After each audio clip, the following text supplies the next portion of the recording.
imitima yose imenya ibyo yibwira n'ikigamije byose. Imana ni Yesu umucunguzi wacu, kunyurwa nawe akorera mu mucyo. Kigali umutima winangiye nk'urutare, birawujajangarika harashya bikomeye. Imibereho y'umuntu bw'induka ukundi, maze ugakera imbuto z'abihange, maze ugakera imbuto z'abihange.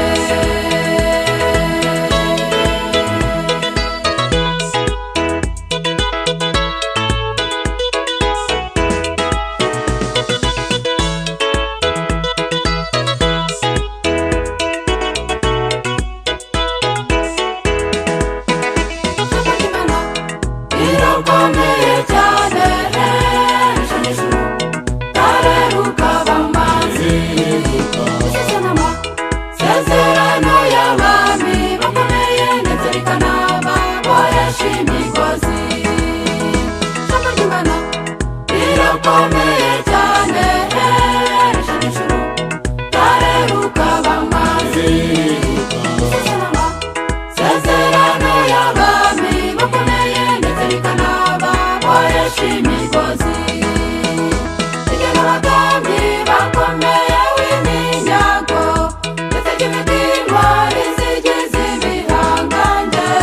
Ibikomangoma ribigira insuzugurwa, bigatonesha abari mu nzira ya Yesu, bigatonesha abari mu nzira ya Yesu. Rifite imbaraga n'ubuhanga bihambaye, ntabwo ritonesha batoranywa ku butoni. Maze amagambo y'abiringirwa b'isi bikaba ingabo y'abarasanira Yesu. Rigena abagambi bakomeye w'iminyago, ndetse ry'imitima rizigize ibihangange.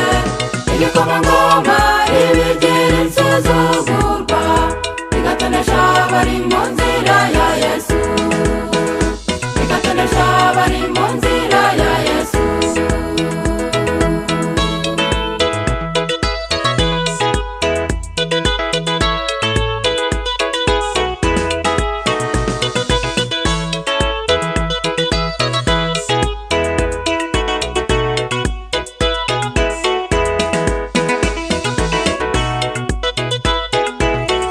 Ijambo ry'Imana rirakomeye cyane rirasa ijuru rikamanura amazi.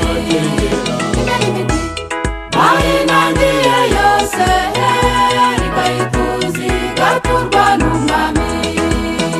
Ijambo ry'Imana rirakomeye cyane rirasa ijuru rikamanura amazi.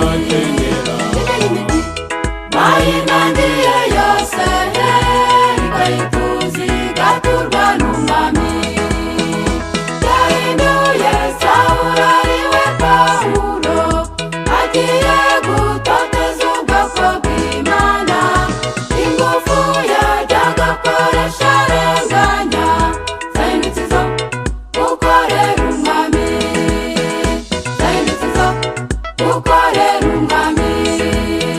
Ijambo ry'Imana ritera riteguje, uko umeze hose riragutungura. Kuko gitungura mu bikari by'umwami, tuza Yesu aguture mu mutima. Yahinduye Sawuli